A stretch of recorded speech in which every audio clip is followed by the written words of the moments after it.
kwentong magkakaibigan to mga ka-Rideman, ano? Kung paano kami unang nagkakilala kami tatlo mga ka-Rideman.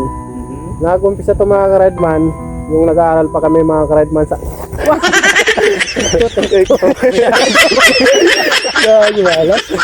Mga ka-Rideman, kwentong magkakaibigan to. Unang kaming magkakilala kaming magkakaibigan, third year high school sa may Mambugan mga ka-Rideman. Dahil doon mga ka-Rideman, sa tagal namin magkakaibigan sa school, hanggang ngayon mga ka-Rideman, kami pa rin mga ka-Rideman ang magkakaibigan mga ka-Rideman. May kasabihan nga mga ka-Rideman napakadali humanap ng maraming kaibigan, ngunit napakahirap humanap ng tunay na kaibigan. Dahil sa panahon kasi ngayon mga ka-Rideman, maraming fake mga kaibigan mga ka-Rideman. Kaya masabi kong tunay kayo magkakaibigan mga ka-Rideman. Kasi pag may kailangan ng isa, nandun agad ang isa, puro ang dalawa para tulungan ka sa anumang problema mo sa buhay mga ka-Rideman. Kaya doon talaga mga ka-Rideman, hanggang ngayon mga ka-Rideman, minsan man kami mga ka-Rideman magsasama, sulit naman pag nagsama-sama. Ngayon mga kaibigan, ano naman plano natin sa buhay ngayon? Tapos na tayo ng high school. Tayo buddy, tumigil na tayo sa pag-aaral. Si buddy na lang ngayon ang nagpapatuloy sa pag-aaral sa college. Si foreman yun. Ako ako driver. So ayun, ganun pa rin, brum brum. Araw-araw. Tapos trabaho, bahay, tulog, lulo. Kumari. Eto. Huwag na iiyak. Nakakaiyak yung pwede. Siyempre, nag-aaral. Nag-aaral. Bawat isa sa atin siyempre.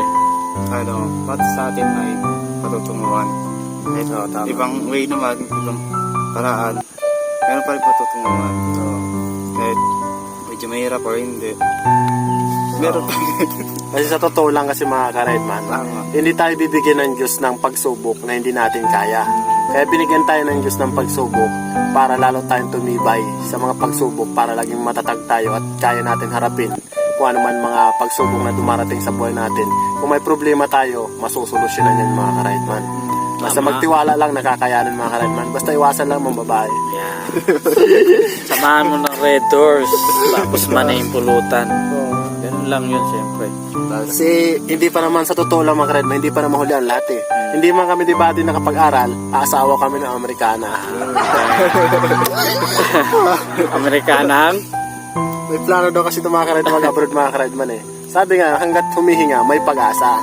Kasi ang pagiging successful ng isang tao, hindi naman yan nakabase sa kung anong natapos mo eh.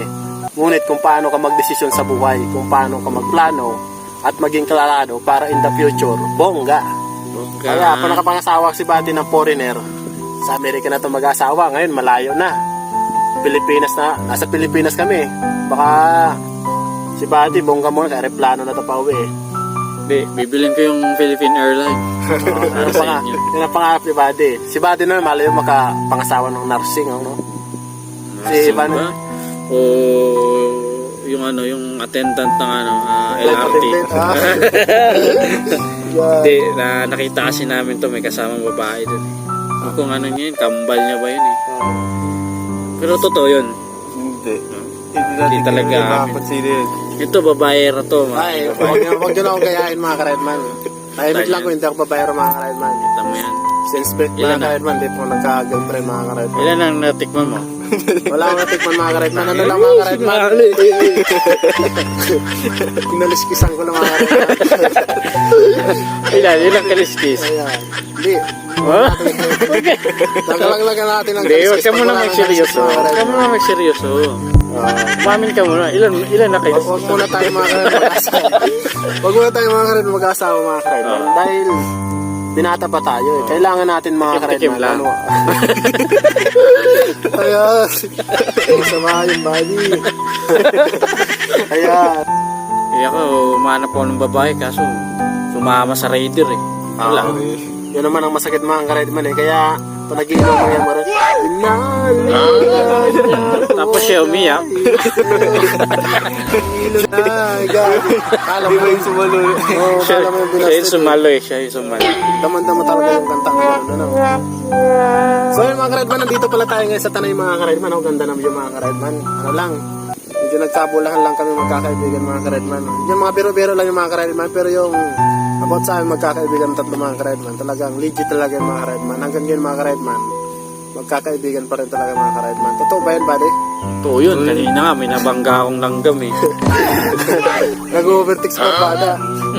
Buntik ako sa kurbada. Puta, hindi ko makita. May langgam na tumatawid. Kaya, Bangga ako tuloy. kaya masabi ko lang, kung ano man mga plano yung mga buddy sa buhay yung mga buddy, tuloy nyo lang mga buddy. Huwag niyong pakinggan kung ano man sinasabi sa inyo ng mga ibang mga mapanghusga ba, mapagmata. Dahil pag pinapakinggan natin sila, wala naman mangyayari sa buhay natin eh. Kasi tayo ang gagawa ng ating kinabukasan, hindi naman sila eh. Idol ko yan. Kaya patuloy lang tayo mga ka-Redman. Hindi man tayo nakapagtapos ng pag-aaral, may plano pa rin ng Diyos sa atin kung bakit tayo tumigil sa pag-aaral. Tama. Hindi man tayo ngayon magiging maasinso ngayon, balang araw darating. Hindi, bukas. Bukas asinso na kayo ni Bade. Paalam na kami mga kaibigan. Puta.